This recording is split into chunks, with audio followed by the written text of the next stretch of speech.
ಪ್ರಳಯ ಹೇಳುವ ಮಾತಿನಲ್ಲಿ ನಿಜವಿದೆ. ಅದು ಎಷ್ಟು ದಿನವೆಂದು ನಾವು ರಾಣನ ಹತ್ರ ಕೂಲಿಯಾಗಿ ದುಡಿಯಬೇಕು. ಅವನು ಕೊಡುವ 1,00,000-2,00,000ಕ್ಕೆ ಕೈ ಚಾಚಿ ನಿಲ್ಲಬೇಕು. ಸಮಯ ಬಂದರೆ ಆ ಪಾಪಿಗೆ ದೇಹವನ್ನು ಅರ್ಪಿಸಬೇಕೆ? ಇಲ್ಲ, ಈ ಪ್ರಯಾಣ ಮಾತು ತುಂಬಾನೇ ವಿಚಿತ್ರವಾಗಿದೆ. ಇವನು ಹೇಳಿದಾಗೆ ತುಂಬಾನೇ ಒಳ್ಳೇದಾಗುತ್ತೆ. ಬರಲಿ, ಭಗವಾನ್ ಬಂದ್ಮೇಲೆ ಅವನ ಹತ್ರ ವಿಚಾರ ಮಾಡಿ.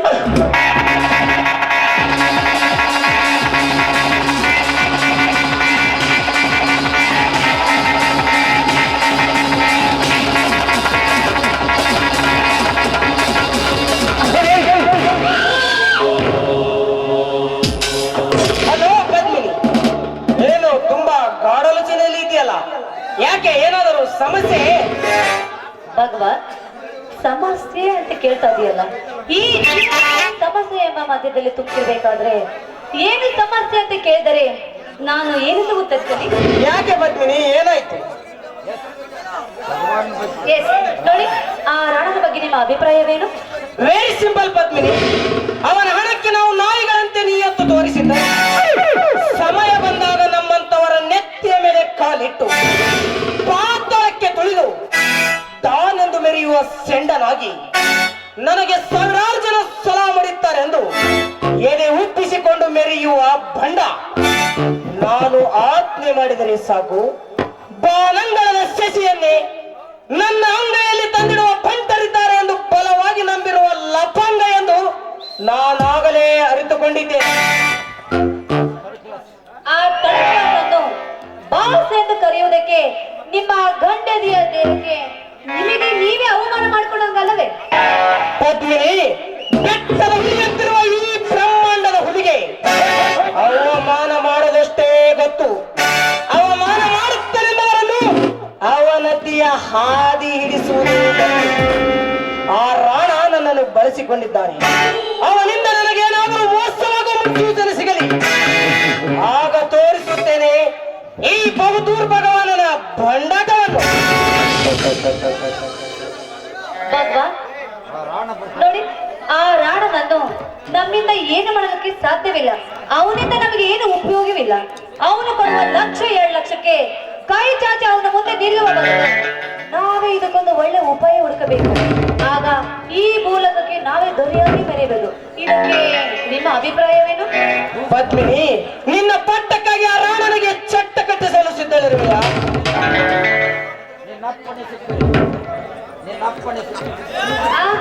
ಹೌದು, ಮತ್ತೆ ನಿನ್ನ ಅಪ್ಪಣೆ ಸಿಕ್ಕರೆ ಖಂಡಿತವಾಗಿ ನಾವು ಅವರನ್ನು ಮಟ್ಟ ಹಾಕಲೇಬಹುದು. ಹಾಗಾದರೆ ಪದ್ಮಿನಿ, ಅವನ ಸಾಮ್ರಾಜ್ಯದ ಕೊಂಡಿಗಳಲ್ಲಿ ಇಂದಿನಿಂದ ಒಂದೊಂದೇ ನಟ್ಟು ಬೋಟುಗಳನ್ನು ಲೂಸು ಮಾಡಿದರೆ ಅದಾಗಿ ಕಳಚಿ ಬೀಳುತ್ತದೆ ಅವನ ಸಿರಿ ಸಾಮ್ರಾಜ್ಯ. ನಮ್ಮಂತವರ ಹೆಣ ಎತ್ತಿಸುವ ಆ ನರಂತಕನ ಪಾಲಿಗೆ ನಾವಾಗೋಣ ನರವೇಶದ ಹೇಳಿ.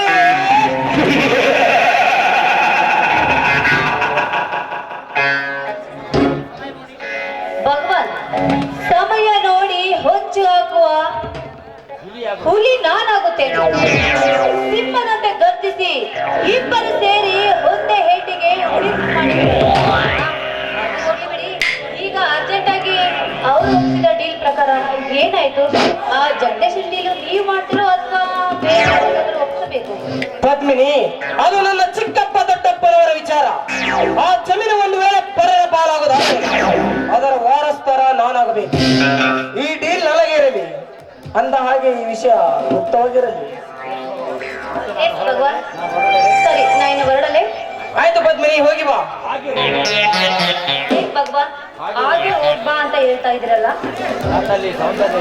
ಭಗವಾನ್, ನನ್ನಲ್ಲಿ ಸೌಂದರ್ಯ ಸಿರಿತನವಿದೆ. ಈ ಸಿರಿತನದಲ್ಲಿ ಕಾಮದ ಹನಿಯಾಗಿ ನಿನಗೆ ಹುಚ್ಚು ಹಿಡಿದಲ್ಲ ತಾನೆ? ಹುಚ್ಚು ಇದು ಹುಚ್ಚಾಟವಲ್ಲ, ಕಾಮದ ಕಿಚ್ಚಾಟ. ಕಾಮದ ಕಿಚ್ಚಿನಲ್ಲಿ ಅರಮನೆಯ ಮಹಾರಾಜನನ್ನು ಬಿಟ್ಟು ಈ ಸೇವಕನನ್ನು ಆಶಿಸುವುದು ತಪ್ಪಲ್ಲವೇ? ಯಾರು ರಾಜ, ಯಾರು ಸೇವಕ? ನೀನು ಆಶಿಸುತ್ತಿರುವ ಈ ವಿಟ ಪುರುಷ ನಿನ್ನ ರಾಣನ ಸೇವಕನ. ನೋಡಿ, ಭ್ರಮೆ ಅದು. ಭ್ರಮೆ ಎಲ್ಲ ಪದ್ಮಿನಿ, ಅದೇ ವಾಸ್ತವ.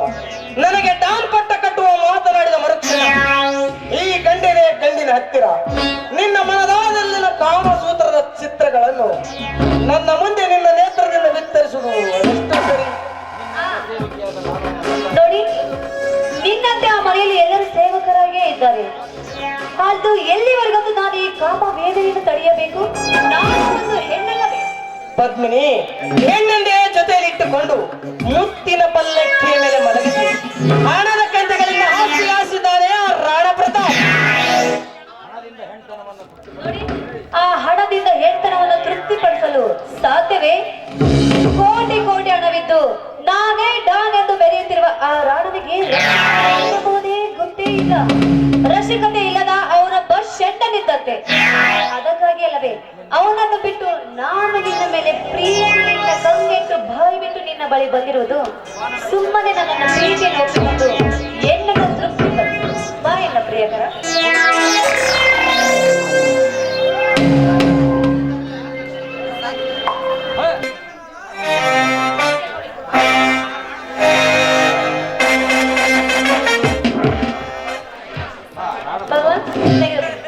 ಇದರಲ್ಲಿ 5 ಲಕ್ಷವಿದೆ, ಖರ್ಚಿಗಂತೆ ಇಟ್ಕೋ.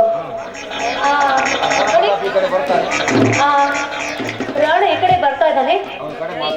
ನಾನು ಅವ್ರ ಕಡೆ ಮಾತಾಡ್ಬೇಕು. ನೀನು ಇಲ್ಲಿಂದ ಜಾಗ ಖಾಲಿ ಮಾಡು. ಬಾಯ್ ಪದ್ಮಿನಿ, ಬರ್ಲಾ? ಟಾಟಾ, ಬಾಯ್ ಬಾಯ್. ಬಾಯ್ ಬಾಯ್.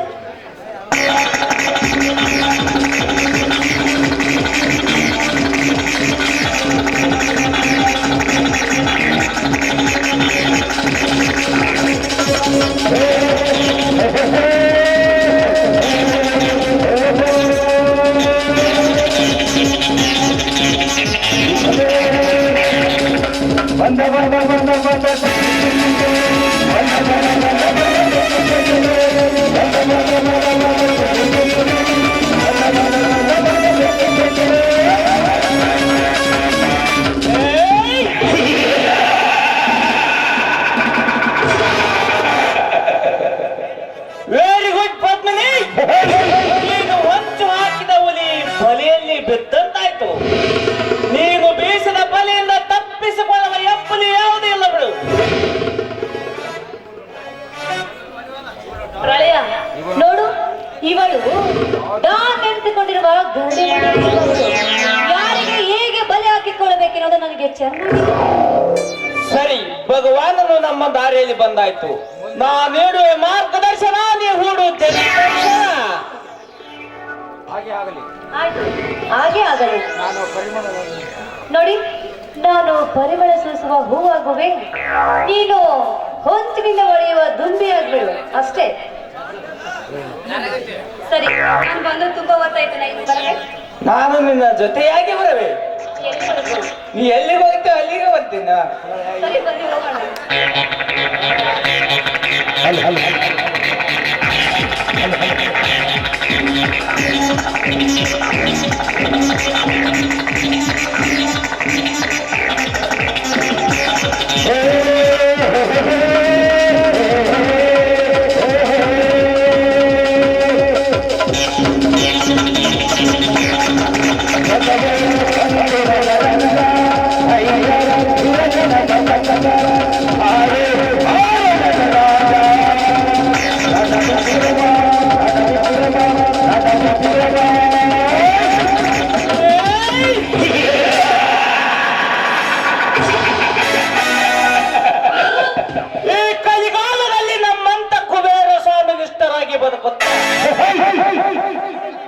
ಬೂದಿಯಲ್ಲಿ ಹಂಗಾರವನ್ನು ತೆಗೆದು ಕಾಡು ಕಕ್ಕಲುಗಳನ್ನು ದೇವರೆಂದು ನಂಬಿ ಮುಂದೆ ಬೋಳಿಸಿಕೊಂಡು ಬಂಡೆಗಳಿಗೆ ಬಿಕಾರಿಗಳ ದೇಹವನ್ನು ದಂಡಿಸುವ ಬಡ ಬಿಕಾರಿಗಳ ದೇಹವನ್ನು ಬಡ ಭಕ್ತರಿಂದ ಹಿಡಿದು ರಾಜ್ಯವನ್ನು ರಾಜಕೀಯರು ನಮ್ಮನ್ನ ಕಾಲದಲ್ಲಿರುವಾಗ ನಿಮ್ಮಂತ ಒಂದು ಹೊತ್ತಿನ ಕುಳಿಗೆ ಪಡೆದಾಡುವ ನಾಯಿಗಳು ಮಾತ್ರ ಬೆರಳಿಕೆ ಅಷ್ಟು.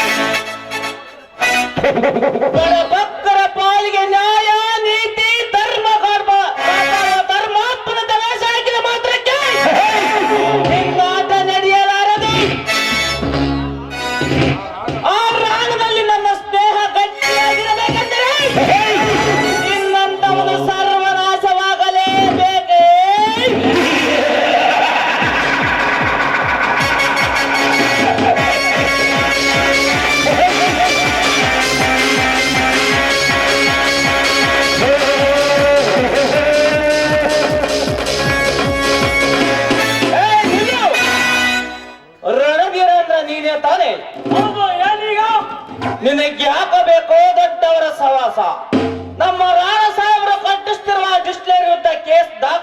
ಕೊಟ್ಟಿಯಲ್ಲ ಅದನ್ನು ವಾಪಸ್ ತಗೋ.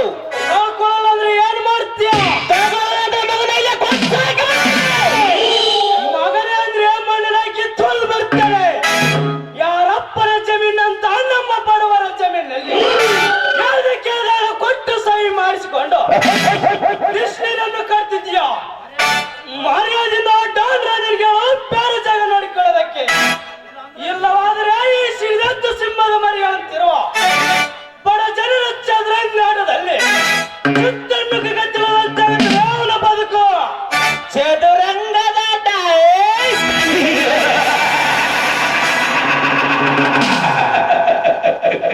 ನಮ್ಮಂತವರ ಮೋಸದ ಪರ್ವವನ್ನರಿಯದೆ ನಮ್ಮನ ಯುದ್ಧಕ್ಕೆ ಬೆಳರದಿರ ಶ್ರೀಮಂತರ ಸಂಚನ್ನರಿಯದೆ ಯುದ್ಧ ಸಾರಿ ಹೊರಟ ಮಂಗ್ಯರು. ಶ್ರೀಮಂತರಿಗೆ ಸ್ವಾರ್ಥ ಗೊತ್ತವರಿತು ಪ್ರೀತಿಯ ವಿಷಯ ತಿಳಿದಿಲ್ಲ. ಮಾತ್ಸರ್ಯದ ಮರ್ಮ ಗೊತ್ತವರಿತು ಪ್ರೀತಿಯ ವಿಷಯ ತಿಳಿದಿಲ್ಲ. ಧರ್ಮ ಯುದ್ಧ ಸಾರ್ವದೇನು ಈ ಪ್ರಯಾಣ ಅಪ್ಪರದಲ್ಲಿ ಅಳಿದು ಹೋದ ಮೋದಿನ ಹಣಬರ ಆ ಯಮ ಧರ್ಮರಾಯ ಬರೆದ ಕಳಿಸಿದಂತೆ ಕಾಣುತ್ತದೆ. ಆ ಬ್ರಹ್ಮ ಬರದ ಹಣ ಬರದಂತೆ ಪಾಸ್ ಬೀಸಿ ಯಮರಾಜರ ಪಾಸ್ವನ್ನೇ ಹಾಕುವ ಈ ರಣಧೀರನ ಮುಂದೆ ಆ ರಾಣನಿಗಾಗಿ ನೀನು ಆಗಬೇಡ ಮಗನೇ. ಅರಿಕೆಯ ಕುರಿ ಅರೆಕೆಯ ಕುರಿ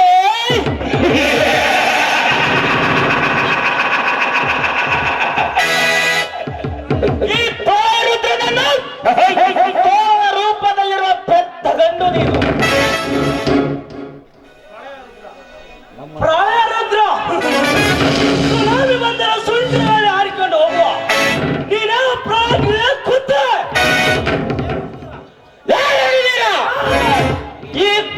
ಈ ಪ್ರಳಯದ ಕಾಂಟ್ಯಾಕ್ಟಿನ ಮರ್ಮವನ್ನು ತಿಳಿಯದೆ ಮಾತನಾಡಬೇಡ.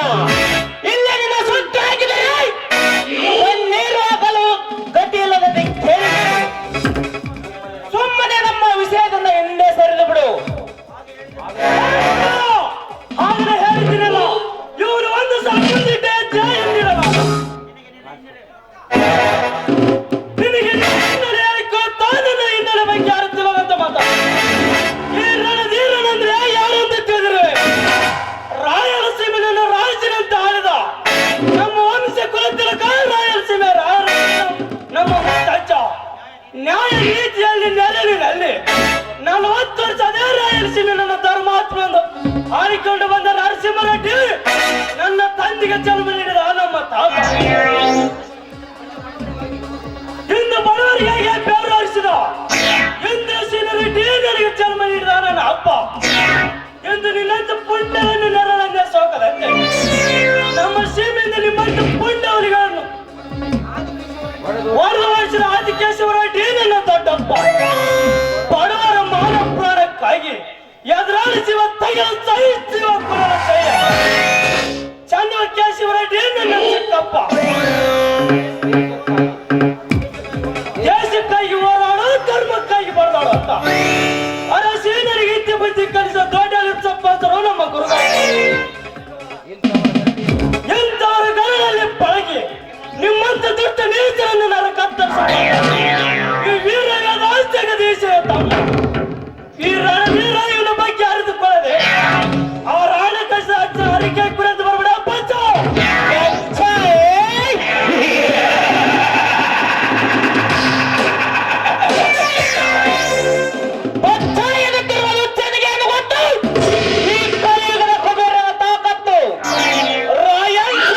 ರಾಜರಂತ ಮೆರೆದ ನಿಮ್ಮ ವಂಶದವರ ಸೇರಿಕೊಂಡು